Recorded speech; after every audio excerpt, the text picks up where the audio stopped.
Hello everyone, welcome to Foundation Classes. I'm Vivek Pandey, your English mentor. Let us learn some important prepositions. चलिए आज आपको कुछ important prepositions के बारे में बताते हैं जिनका आप डेली लाइफ में भी यूज़ करते हैं. मोर ओवर फ्रेजल वर्ब्स की बात करें वहाँ भी यूज़ होता है, और स्टोरीज पढ़ें, नॉवल पढ़ें या राइटिंग एबिलिटी, हर जगह फ्रेजल वर्ब ये जो है सेंटेंसेस की मीनिंग बदल देते हैं. जैसे हम बात करें लुक की, तो लुक की बात करें तो let me right first preposition यहाँ पर हम लिख देते हैं और चलिए देखते हैं इसको.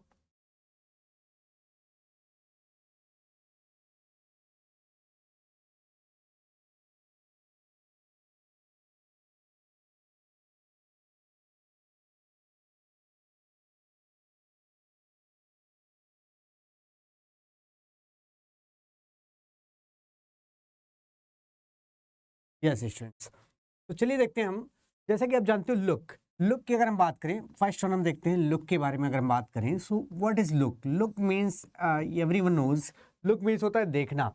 अब लुक के बाद में जैसे जैसे आप प्रपोजिशंस लगाते जाओगे उसकी मीनिंग बदलती जाती है. जैसे कि आप जानते हो लुक के बाद में अगर एट लगा दिया जाए, लुक के बाद में अगर हम ओवर लगा दें, लुक के बाद में अगर फॉर लगा दें, लुक के बाद में विदिन लगा दें, और लुक के साथ में डाउन लगा दें या डाउन अपॉन लगा दें, लुक डाउन अपॉन. तो students you all know very well, look means तो सब लोग जानते हैं देखना होता है. ऐड का यूज भी आप पढ़ चुके होंगे. ऐड का यूज कहाँ करते हैं? जनरली स्मॉल प्लेसेस या लोकेलिटी को एक्सप्रेस करने के लिए हम ऐड का यूज करते हैं. साथ साथ में ऐड का यूज और कहाँ करते हैं? जितने भी आपको जो डिफरेंट चीज मैं बताने जा रहा हूँ वो देखिए, जितने भी मोमेंटरी इवेंट्स होती हैं, क्षणिक घटनाएं होती हैं, उनके बाद में हमेशा ऐड लगता है. जैसे जितने भी हंसना, रोना, मुस्कुराना, चीखना, चिल्लाने वाले जितने भी वर्ड्स हैं इंग्लिश में, सबके बगल में ऐड लगता है. मोर ओवर जितने टारगेट बताने वाले वर्ड्स हैं उनके साथ में ऐड लगता है. तो हम देखें जैसे एम, ही एम्ड फॉर सैनिक स्कूल एग्जाम्स. तो ये एम्ड फॉर लिखा है, तो ये फॉर अगर देखा जाए तो यहाँ रॉन्ग हो जाएगा, बिकॉज उसने एम किया है. तो एम मतलब होता है टारगेट या लक्ष्य, उसके साथ में क्या लगेगा? ऐड लगेगा. तो ये फ्रेजल वर्ब जो बहुत ही डिफरेंट चीज हो जाती है प्रेपोजिशन चैप्टर में. ऐड का यूज आप बुक से भी पढ़ लेते हैं, ओवर का यूज कहाँ कहाँ करते हैं, सबका अगर सेपरेटली यूज देखा जाए तो सब लोग अपने आप से भी पढ़ लेते हैं. बट अगर फ्रेजल वर्ब की बात जहाँ आ जाती है, फ्रेजल वर्ब में कोई भी कंफ्यूज हो जाता है जो नहीं पढ़ते हैं अच्छे ढंग से. इसको पढ़ने का एक सही तरीका होता है. क्या तरीका होना चाहिए, हम इसके बारे में डिस्कशन करने जा रहे हैं. तो इसको अगर वीडियो देखते हैं तो आई होप कि आपके सारे डाउट्स क्लियर हो जाएंगे. और फ्रेजल वर्ब के साथ साथ में इसमें अगर जरूरत पड़ने पर मैं सबका यूज अलग अलग भी आपको बताऊंगा. तो जैसे लुक के बाद में अगर ऐट आ जाता है तो लुक ऐट कब करते हैं स्टूडेंट? लेट सी, लुक के बाद में ऐट का यूज तभी करोगे जब ये मोमेंटरी इवेंट्स के लिए आएगा. जब आप कहीं पर देख रहे हो लुक एट द बोर्ड, कहते हैं ना टीचर कहते हैं स्टूडेंट से, students look at the board. तो लुक एट द बोर्ड किसी का अटेंशन जो है अट्रैक्ट करने के लिए, खींचने के लिए हम ऐट लगाते हैं. तो ये फॉर अटेंशन हो गया, फॉर अटेंशन और मूवमेंट.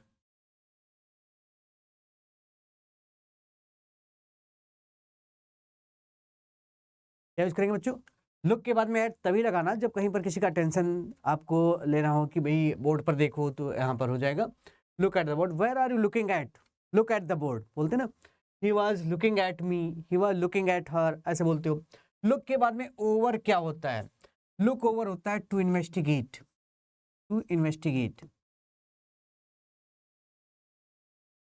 इन्वेस्टिगेट करना, किसी चीज की जांच पड़ताल करना. जैसे CBI was looking over the issue, looking over the matter. तो लुकिंग ओवर होता है किसी की जांच पड़ताल करना, इन्वेस्टिगेट करना. तो यहाँ पर लुक के बाद में ओवर तब यूज करेंगे. लुक फॉर क्या होता है?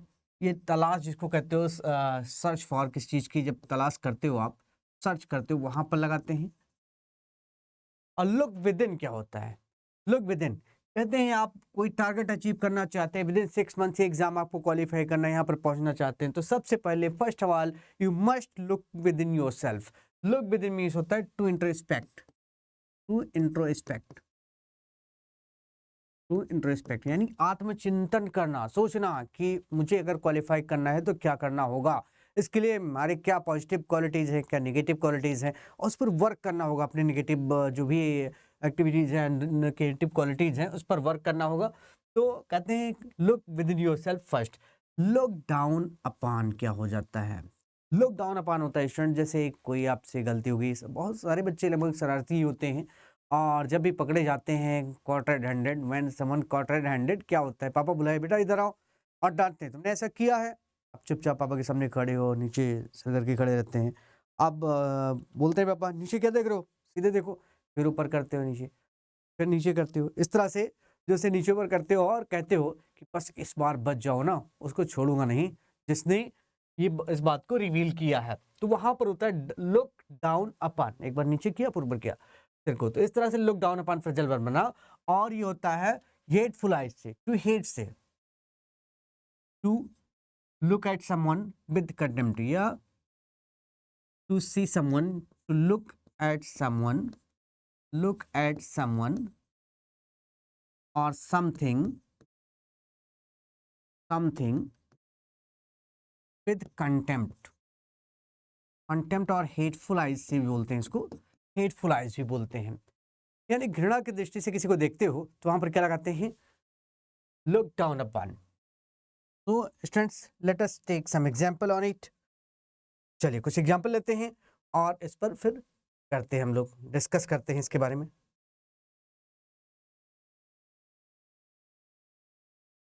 ऑलराइट, सो फर्स्ट एग्जांपल ये है, लुक के बाद में एट, जैसे हमने सुना और छोटू के बारे में सुना। सपोज एक इमेजिनरी वर्ड नाम ले लेते हैं, छोटू है और छोटू का रिजल्ट आया। हम लोग उम्मीद नहीं कर रहे थे कि उसका रिजल्ट अच्छा आएगा, क्योंकि वो पढ़ता नहीं था, शरारत बहुत करता था।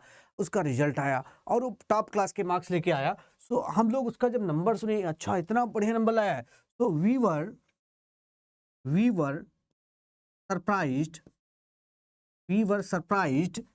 एट हिज रिजल्ट,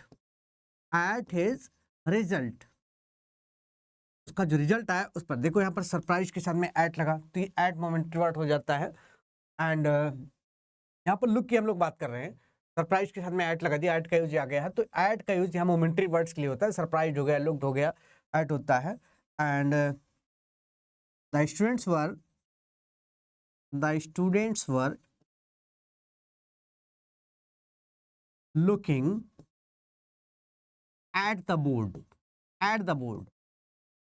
स्टूडेंट्स हम फ्रेजल वर्ब लिखे हैं, तो हम अभी इसी का एग्जांपल देंगे।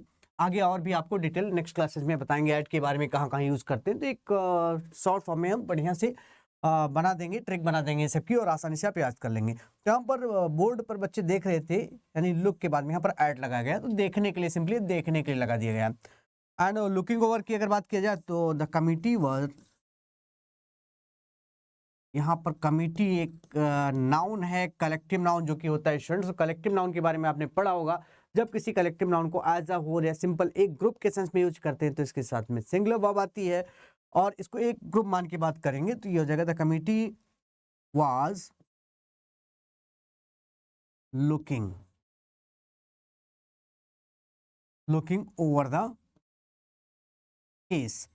अब स्टूडेंट देखो, यहाँ पर लुकिंग के बाद में हमने क्या लगा दिया? ओवर लगा दिया। यहाँ पर लुकिंग के साथ में ऐड था, तो लुक एट मतलब हो जाएगा देखना, और केस के बारे में देखें तो लुकिंग ओवर होता है।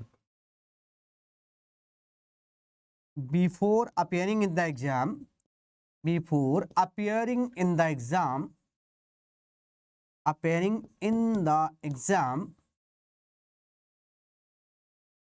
look within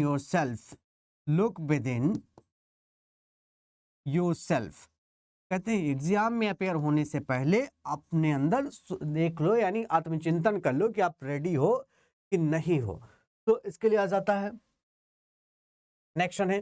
so look with in का यूज इंट्रोस्पेक्शन करना है, चिंतन करना। एंड लुक फॉर क्या हो जाता है स्टूडेंट्स? लुक फॉर के बारे में अगर हम बात करें तो लुक फॉर हो जाता है। नेक्स्ट एग्जांपल हम लोग ले लेते हैं। हाँ, वीवर यहीं लिख देते हैं एग्जांपल आपका, नेक्स्ट एग्जांपल यहीं पर आ जाएगा, लिख देते हैं। तो the man was looking for a job, अब मैन को जॉब की एक तलाश थी, तो लुक के बाद में क्या लगाओगे? फॉर। तो आई होप स्टूडेंट्स ये समझ गए होंगे कि लुक एट होता है ध्यान से देखना, लुक ओवर होता है जांच पड़ताल करना, लुक फॉर मीन्स होता है किस चीज की तलाश करना, और लुक विद इन मीन्स होता है आत्मचिंतन करना, और लुक डाउन अपॉन मीन्स होता है घृणा से देखना। सो आई होप आप अच्छे से इस बात को समझ गए होंगे। ऐसे शॉर्ट ट्रिक्स के लिए मुझसे जुड़े रहिए, आपको और भी डिटेल में एग्जाम्पल दे करके समझाए जाएंगे। उम्मीद करता हूँ ये बातें आपको लुक वाले फ्रेजल वर्ब समझ में आ गए होंगे। थैंक यू सो मच, मिलते हैं नेक्स्ट क्लास में।